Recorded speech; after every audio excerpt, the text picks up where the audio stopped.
share with you how to launch your digital marketing rocket, explore KPIs, key performance indicators, and provide to you a really valuable digital marketing toolkit, and then hopefully we can get some open discussion. So really want to have this less of a presentation and more of a discussion, so we hope you will play with us. So let's take a look first at the digital marketing landscape. There's a lot going on. Everybody knows you have to optimize for search engines. And to do that, you need content marketing. And to put your content marketing on steroids, you need to have an email and SMS program in place. Social media, we all know how important that is. We'll talk a little bit about location-based services for certain businesses.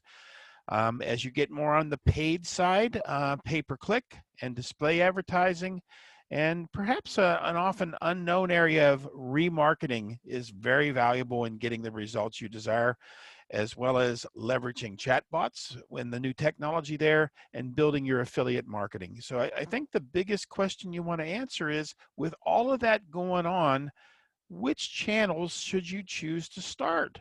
Rupak, when you first meet a client and you're exploring the landscape, how do you help them discover the path for where they start? I ask them the first question, who are their customers? And the second question, where are your customers?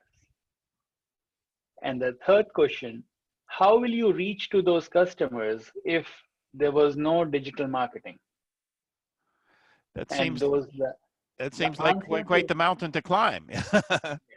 So the answer to those three questions tells us which channel to pursue, because the narrower the funnel, the narrower your customer, and the better definition you can define to the customer, that what creates your messaging and the marketing funnel, which will decide which of these channels to use.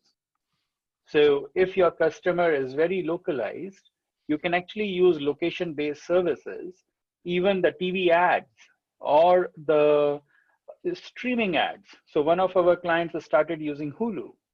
And because in the Hulu, you can actually do the location-based videos by the gender, by age, by the profession, and only those people will see your ad who match to your profile of the customer. So we are going to talk about how to define personas, what strategies to follow, which are often missed strategies, because most of the business owners think about, hey, let's create a website, let's go out and do some kind of PPC ads and pay-per-click ads, and let's do some social media, invest about $2,000, $3,000 of ad spend, and people will come. Yes, they do come, but is it enough return on investment that they are getting? Are we getting more clicks and less conversions? And that's the area that we need to define before we can even define which channels to go with. To start off, we need to start off with email, content marketing, social media marketing, and search engine. And once you have enough information in these 4 channels for your customer to trust you, only then move on to next, more expensive advertising methods. Very smart. Great questions to start with. Rupak, you've been doing this for a couple of decades now, right? Almost two decades. I started doing this in year 2000. Okay. Have you ever encountered anybody who's made some mistakes? I made these mistakes 5 times before I realized I'm making them again and again. Okay. So I'll not speak of other people. I know of my own. I made them, and I continuously make these mistakes. Even now, I'm telling people that these are the mistakes, but we all make them again and again. The point is to know that these are the mistakes and do a better risk mitigation, that these mistakes are not going on for a long time. Experience can surely be the best teacher, can it? It is. So let's look at a few of the mistakes that are common in digital marketing, and we'll talk a little bit about, how can you avoid those mistakes? How can you recover from them when you make them? So we'll go through just a few and have a little discussion about them. So the first one is no goal setting. Now, no business would do that, would start and spend money and not have a goal, would they? So yes, the goal of the businesses is always I want to make more revenue and I want to sell more of my services, of my product. That's the goal. But that's not the goal that will convert and give you more clients. So when I say no goal setting, it means that you have not set a goal for a particular customer or what you really want to do. It Your goal, really has to get specific and measurable beyond that top line, bottom line, because there's a lot of granularity in there. absolutely. So you need to define what exactly is your goal. Is your goal trying to get a calendar invite and meet the person, or is your goal trying to have a product demo, or is your goal trying to trying to get the information about their pain points? So Excellent. your goals are different, and your process and your methods to attain those goals are different. Great insights. And that's only the first common mistake. Let's look at another one. No defined marketing funnel. I find this all the time. Every time we will get the same display message wherever I am in the funnel, whether I heard the brand name for the first time. So if I see the message on my Facebook ad and I click on their website, next time I'm getting the same message on a display campaign. And it's a wasted because I don't get any further information and I get bored and I do not click on them. Excellent point. Not measuring outcomes. Oh, wait a minute. If we didn't make the mistake of not setting goals and we did set goals, how could we also make the mistake of not measuring outcomes? Because most of the times we don't even know what to measure. Aha. That's the problem. The problem is not about us not working or trying to figure out that we need to measure. We always, as a business owner, say that if we put in $5,000, then am I getting the return of $5,000 or not? That is the measure we always do, but we do not do the measure of our fine goals that we created. So for example, if we have done a website, then our measure should be how many people are coming and engaging with our site. So what is my bounce rate? Mm-hmm. Then I know whether my content is working or not. But if I set my goal of my e-commerce site as how many people bought it, then I don't know where am I losing them. And when you don't know, knowing how to make improvements becomes very difficult. Yes, it does. Let's look at another mistake. Not following the lead. Now, most business people are of the mode of they understand how important and potential new prospect, potential new client could be. How could we not follow the lead? Well, how does that even happen? So Bill, when was the last time you had to look for a service professional for your house and you have a plumbing requirement? So you start calling up Very people. recently, yes. You start calling up people, and when you call them up, and whoever you call up 10 people, whoever responds very quickly, that's the one you will go with because you had a conversation with. But if you get a lead call next day, then essentially your job is already done by that time. So what we don't do is we don't follow them quickly enough. So there's a need for speed here. There's a need for speed, and we will talk about it. Automations are the key. Great insight.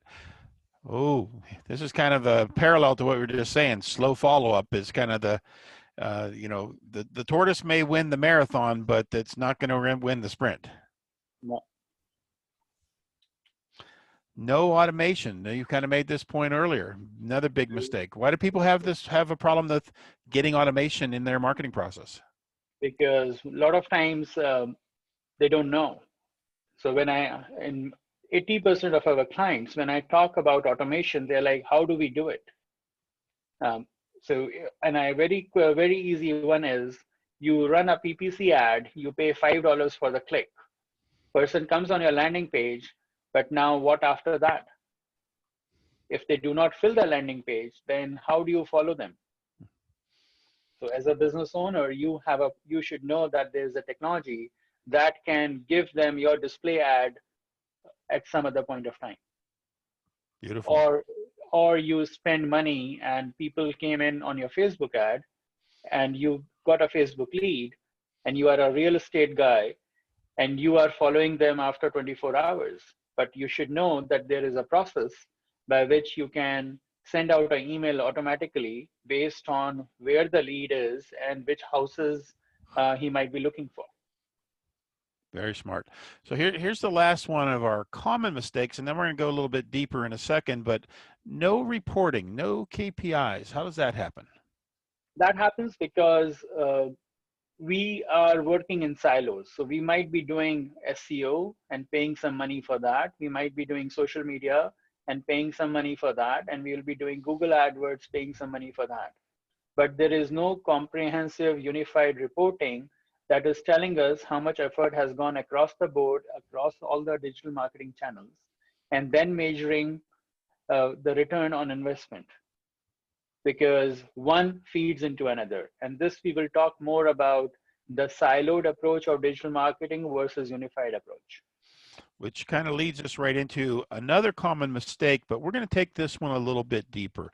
Let's talk about how many touch points do you do for sales in your business. So here's our first shot at this, is the notion of multi-channel funnels. Talk a little bit about that, Rupak.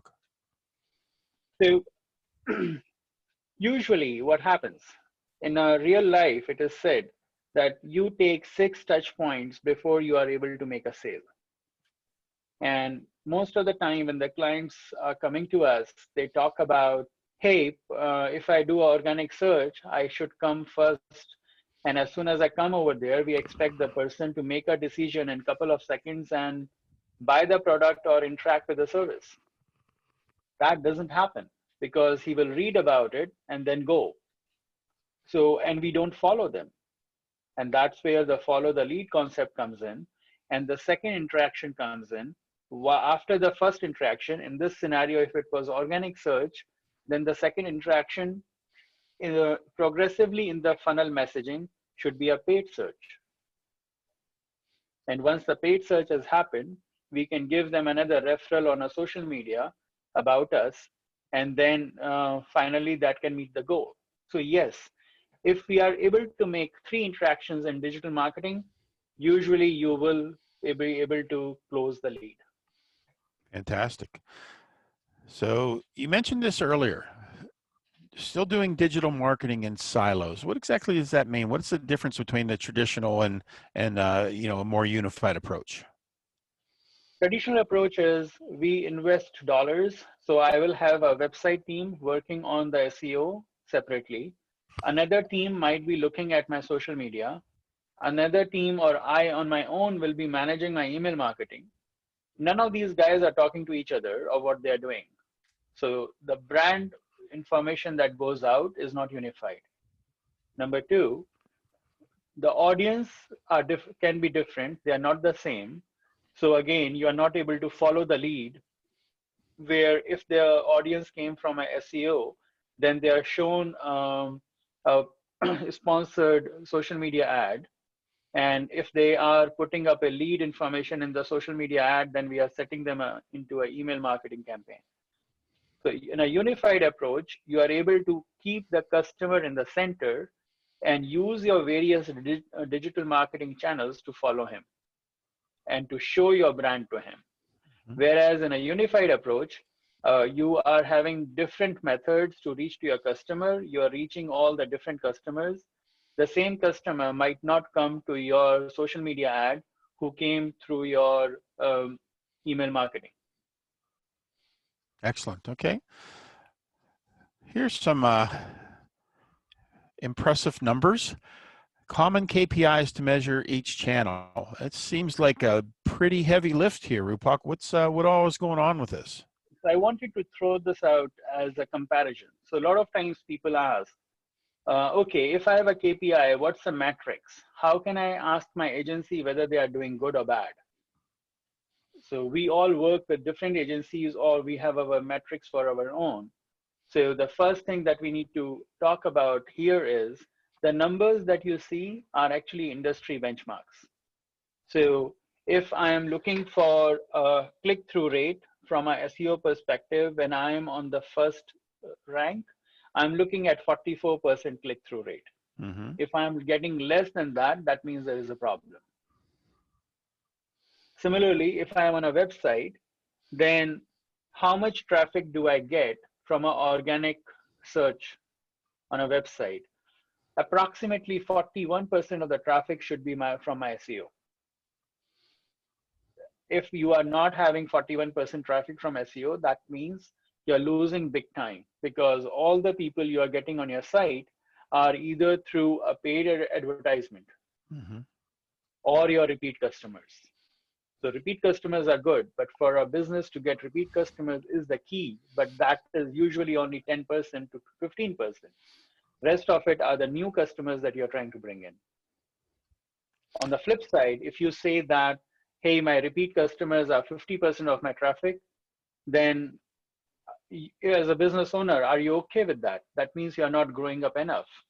What will happen if you have a high churn rate at sometimes later point? So Mm-hmm. these are all the numbers, and we can share this PowerPoint after our webinar, and you can take these numbers as your benchmark and work with your digital marketing partner and talk to them if you are able to meet them. So if you go back to some of the other things we've shared, this multi-channel, the measurement, the goals, all of this shows up here of having the right dashboard, if you will, to make sure you're paying attention to what's important in each channel. Absolutely. So let's have a little bit of fun here. And again, I'm not sure how much participation we're going to have. Maybe VG can help us with this, but VG, we're going to invite you to go off mute, and maybe you can answer the question of, as you scan across these, which marketing channel do you think those KPIs represent? And how to, we invite you to participate as well, either in chat or by taking yourself off mute. Again, we'd love to hear from you. But VG, if I can put the pressure on you first, what do you think Total Messages is about? What channel are we looking at there? Oh no, he's being shy. I know it's a lot of pressure.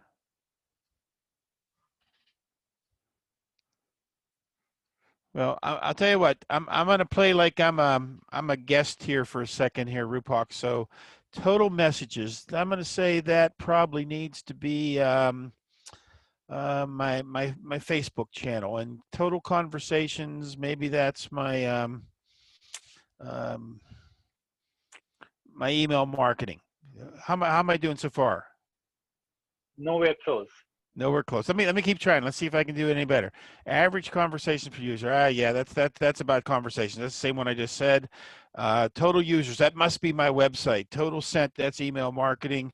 Total received. Average session length. Yeah, that must be my website. And again, I'm doing this on purpose. So, what are these really? These all are the KPIs that you need to measure for chatbot. And with the technological advancements in NLP, which is a machine learning component, and the ability for computer to read the human language and answer to it, it is going to be one of the most important marketing channels as we move forward. So, just by putting that functionality into your website, all of this data going back to measurement and outcomes and knowing what we're trying to accomplish, all of this is available by putting this person to work 24/7, 365 on your website. Yes, because that is how you can get to speak to market. So we talked about being slow in responding to leads. Now, using the artificial intelligence chatbots, it's much more easier for us to go ahead and answer to our leads in a much faster way. And I'm so glad you tied it back, because this now allows you to recover that being too slow, allows your marketing funnel to work for you, allows you to prove your results and outcomes, all from, again, this tireless worker on your website. Yes. Not only on websites, the chatbots can be on any channel. They can be on Facebook. Great point. Great Slack. point. Mm-hmm. They can be on WhatsApp. It can be, if you are using Samsung, then they have, and you're doing your regular text messages, they have the section for chatbots just to, for you to have a conversation with a chatbot in a message. That's awesome. So we're going to transition from mistakes and talk a little bit about the notion of launching your digital marketing rocket. And we're going to break it down into 4 areas. So we'll do a little bit of a back and forth between building a rocket and digital marketing rocket. So the first thing is, as you approach building a rocket, you need some tools and supplies. And these are the foundation elements. You need to get clear about your brand. You need to understand how you're going to position your products and services. Know who, as you said from your first 3 questions, Rupak, who your customer segments are and who those personas are, and how your funnel is going to execute around all of that. What's your take on the importance of tools and supplies as building the foundation, Rupak? That's the key. So this is what we are missing in most of the time when we start our digital marketing campaigns. If we are not able to define our customer persona, then we will not be able to set the audience properly when we are doing Google ads or we are doing social media ads. Because these customer personas translate into building up your audience base.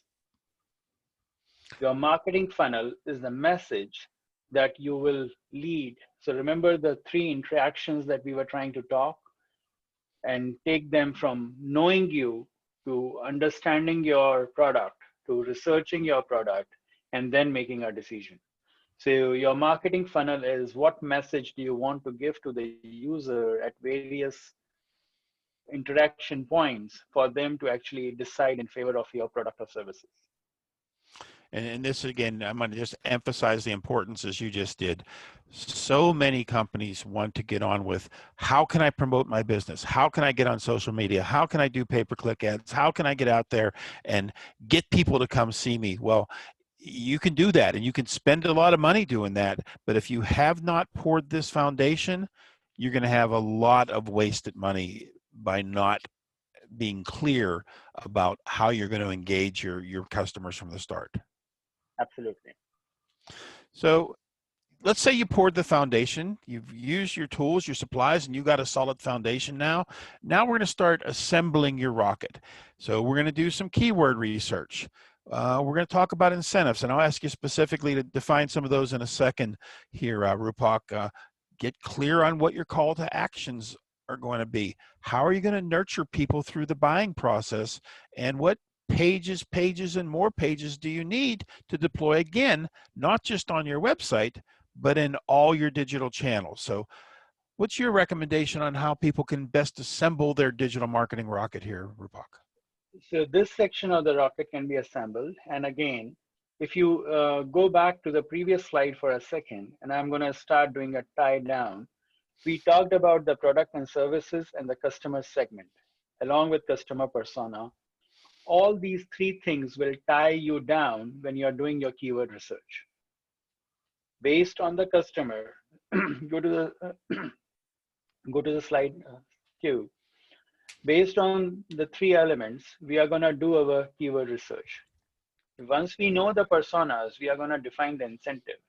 Is the incentive as a free 30-minute consultation if you are having a service? Or is the incentive as free 2 months usage of the demo or a 14-day trial? Or the incentive was 20% discount? All of these incentives are dependent upon who's my customer and what is the customer persona, where are they in the process, what they are doing. So is the incentive value, and what is the value? Is the value getting my work done faster, or is the value as I'm paying it cheaper for the product? So am I going on a price based? Am I going on relieving a pain point of the consumer? And that will define your call to action. Call to actions are your objectives, which are going to make you take the action. But the key is the action cannot be all the time buy. It has to be either anything related to research or anything related to send me more information, or it can be related to sign me up for your newsletter, because those things will define the business and create trust with the user. If I can just interject for a second, just in that transition there, going back to how many sales touches, if your assumption is, oh, I have a visitor, let me get them to buy, most often that's not going to work. No. So from assembly, let's talk about bringing some fuel into your digital marketing. We know social media is a key part of our landscape today, as is email marketing. Maybe we don't spend enough time thinking about the impact of display and how we have to do that more effectively and more creatively today. We've already touched on chatbots. We'll talk about it more, and the never-ending story of content marketing. How can we really give a fuel boost, easy for me to say, Rupak, a fuel boost to our digital marketing rocket? So now this is all about creating awareness about your product or services. How do you do that? So just there are multiple channels of doing it, and this goes back to our conversation: which channel shall we choose to create awareness of our product? But for most businesses, the ground level is going to be put your product or services on social media, invite people or comment on the people's post who are relevant to you. So I like an approach where you look for 10 hashtags and comment on 9 times on each hashtag every day. A long, laborious process, but something that really works. It shows your engagement. Similarly, email marketing. Define a strategy, give something of value. Never, or not always try to sell your product, but give them the value, your knowledge. So I always say acquisition by education is the most powerful acquisition that you can do, because then your customer is going to be there with you for a very long time. And pictures are of 1,000 words, and that's where the display ad comes in. And we talked about this earlier today. You know, if somebody says, okay, I created the perfect display ad, and they play it over and over and over and over and over, is that going to work? No, it will not going to work. And that's where the nurturing sequence definition comes in. That the display ad messaging will change if a person is looking at the display ad for the first time or the second time or the third time. And that is fueled by marketing automation that we will be talking about. Once we are able to automate that, and we need to, when we understand whether this user is coming over here for the first time, second time, or a third time, and we dynamically display them the messages based on what is the touch point of the user. And this notion of content marketing, you know, I think there are some who perhaps believe that, okay, well, I'm doing content marketing. I've committed to writing a blog every week. Is that enough? No, it's a strategy that you need to follow. There's a content cluster. Where does the content go? It just cannot be sitting on your blog. It has to be shared across the network and across the relevant customer base in different ways. So I can do the content marketing by putting it on my blog, or I can use medium.com, or I can give the content and do some kind of guest blogging. But the content, the key is the content clusters have to be created that are providing value to the customers who are reading it. Fantastic. So we have built our platform for our rocket. We have assembled the rocket. We now have fuel, and here we go. It's time to launch. But wait a minute, abort that launch. We need to make sure we got a few more things right. We're going to talk a minute about usability and customer engagement. Once again, marketing automation, and kind of put in the top on the rocket here, again, to talk about our key performance indicators and our 360-degree analytics. So should we launch this rocket, this digital marketing yet, Rupak? How important are these pieces? These pieces are very important, because what we did in the first section, we defined who the person is, who our customer is, and who we are. In the second piece of the rocket, we said, how are we going to be reaching out and doing that first, second, and third interaction with the customer?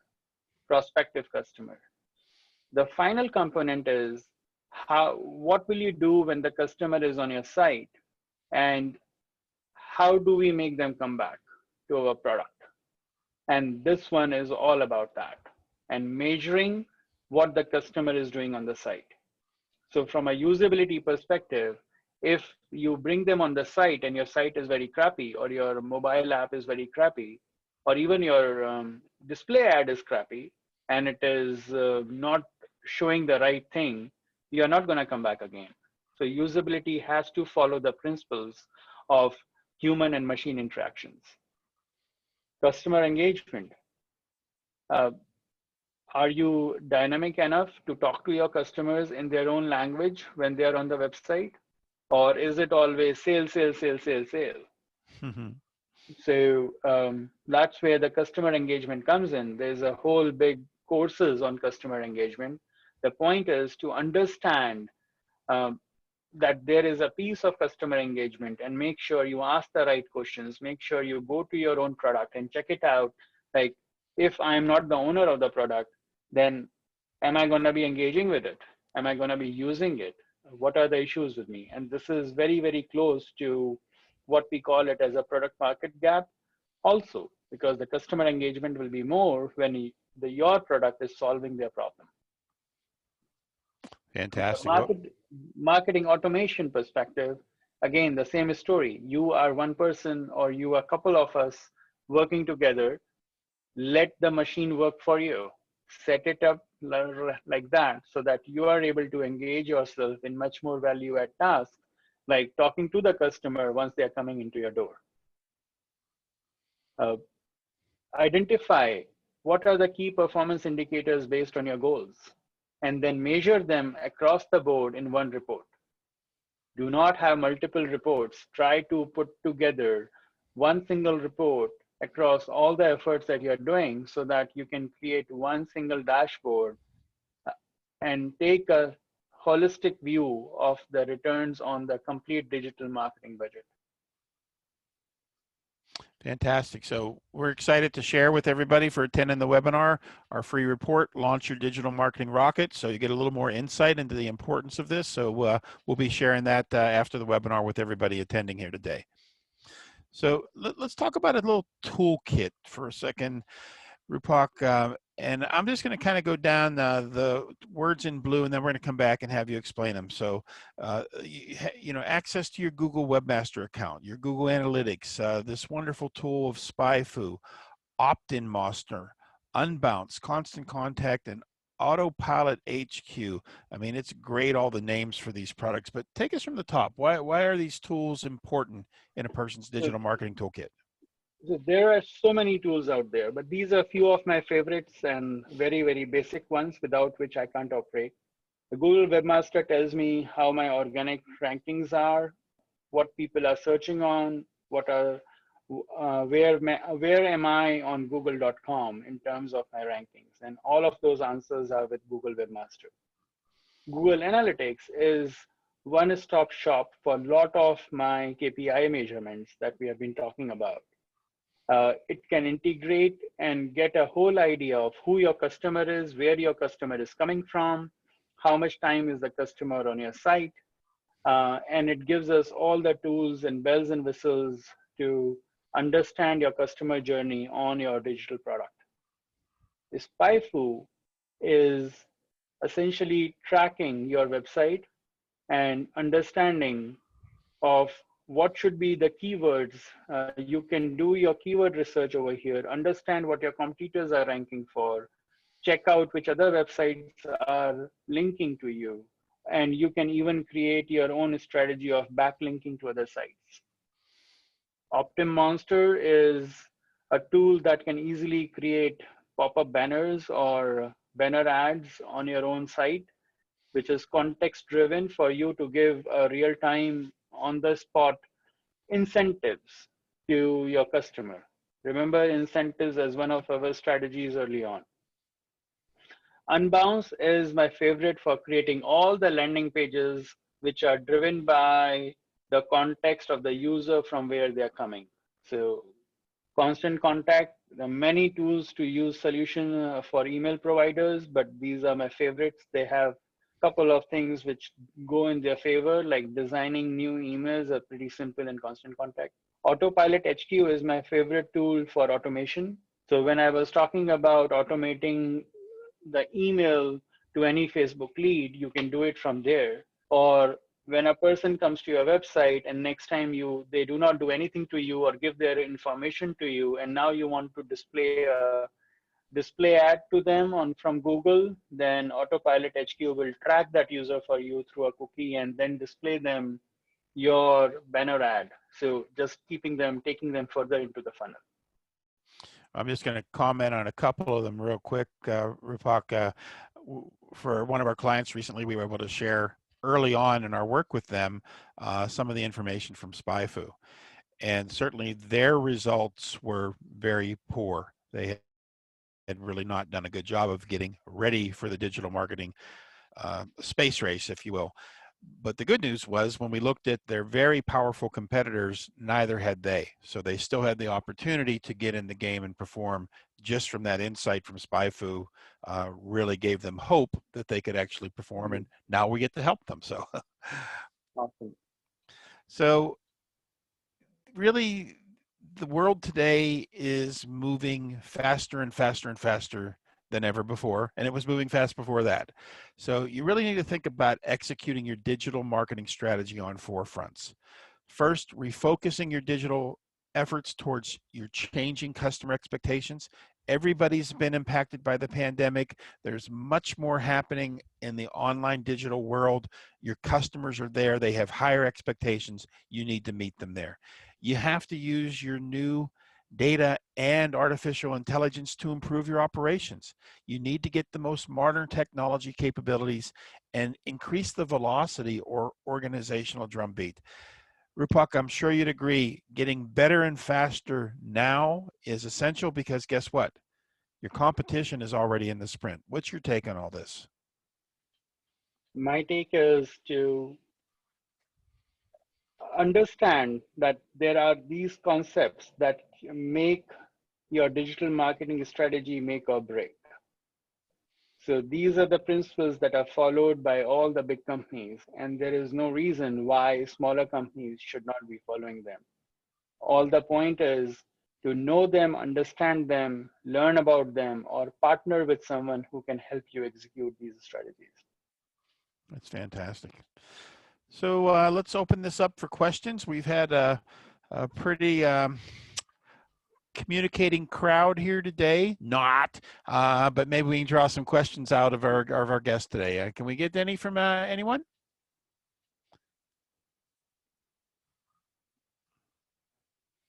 Well, great. Well, thank you for all those questions. So I just know this is Friday, Bill. that's Everyone right. is We very busy. understand. We understand. So what we'd like to offer you, however, is if you want to bring what matters in digital marketing together for your business, there's a link to my calendar, calendly.com/Bill Murrow with no dashes, BILLMERROW. I'd love to spend a half an hour or more with you talking about your business goals and how we can help you make those happen. And we're just delighted we got to spend this time with you today. Rupak, thanks so much for the great insights into the world of digital marketing, and we look forward to doing it again soon. Yes, and we have one question coming out from VG. He's asking, how many hours a day would I have to spend on digital marketing each day? Well, I'll give VG the first answer. He needs to spend 24 hours a day, but what's the real answer, Rupak? So the real answer is there's no real answer to this, to be honest. I used to spend about 12 hours a day when I started digital marketing because there's so much of it to learn that if you continuously read it almost every day for 4 hours for the next 4 months, you'll still find you don't know much about it. So the key question is not about how much time you should spend in a day, but the key question is how much time you should spend to set your goals and understand how to measure your goals. And then think about who is going to be executing it. Is it you or your team, or who is going to be doing that? And as a business owner, I always advise to understand and ask the right questions. So you should spend about 1 hour every day to read enough so that you can ask the right questions to your team That's fantastic. And the only and thing I'd guide them up. add to that, Rupak, is this is the never-ending story. Digital marketing is part of our life, your business forever. So your commitment of time to learning digital marketing, to partnering with the right company to help you achieve your goals, it's never going to end. It's just going to accelerate and get better and better and better. So we look forward to the opportunity to speak with you about that for your business. Thank you so much. Yeah, Bill, I guess VG took it to heart when you were saying that this is pretty silent crowd. So his next question is there an investment to return ratio with digital marketing, and what's a good ratio? Wow. So that's a very good question. Uh, Initially, it is the ratio is 7:3. I always like to say that if I invest $30, then I should be able to have a revenue of $70 And initially. and But again, later you're on, saying the ratio, that is where you start. That's where the benchmark is to start, and now you have an opportunity for continuous improvement of that. now it depends on your strategy. So if your strategy, long-term strategy was to create an email campaign and use the emails to acquire customers, or if your strategy was also to include search engine optimization and get your customers through organic traffic, then and then third component was about customer engagement. So if you have enough customer engagement and incentives, then you will be able to spread word of mouth as you go along. So the answer to this question is going to be, have I done the right strategy that will give me enough organic traffic as I move forward? If the answer is yes, then you will come down to 15% as your total budget of your revenue. So if I'm having a revenue of $100 out of, then $15 would have been my spend on digital media. But if your strategy was all about paid marketing and getting the returns and spend, then my friend, the answer is it will always be around 30% throughout your life. It will not go down. And that's Excellent. where the strategy and the goals come into play when you are formulating and starting and planning for your digital marketing. That's excellent. Well, it looks like that's the last question from VG, so we'll go ahead and stop that. And Hat would like to again thank you for visiting with us, and we will see you all again next time. Yep. Thank you, everyone, for coming on board today. Appreciate it. Have a wonderful weekend. Bye bye.